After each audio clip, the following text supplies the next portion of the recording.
Santa Eulària continua millorant les seues instal·lacions esportives a tot el municipi.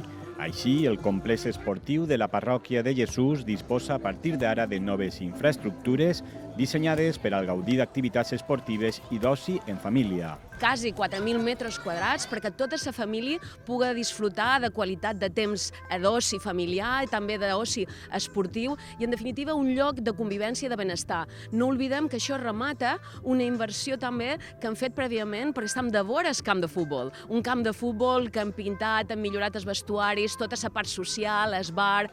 Aprofitant una parcel·la municipal de 3.800 metres quadrats situada al costat del camp de futbol, les noves instal·lacions compten amb una pista poliesportiva amb 2 porteries i 4 cistelles.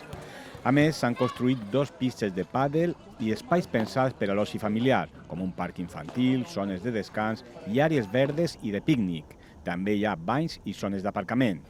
S'ha de dir que els seus primers usuaris n'han quedat molt contents.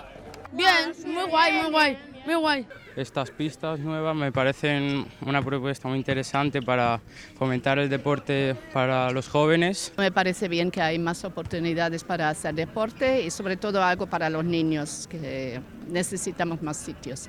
En aquesta obra de millora de les instal·lacions esportives de Jesús s'ha aprofitat el desnivell natural del terreny per fer-hi graderies i àrees de descans, respectant l'accessibilitat per les persones amb mobilitat reduïda i contribuint a una major funcionalitat i comoditat en el conjunt del complex. Des de l'equip de govern del consistori destaquen que aquestes inversions en infraestructures esportives evidencien el compromís del municipi en la promoció de l'esport, l'oci familiar i la millora contínua de la qualitat de vida.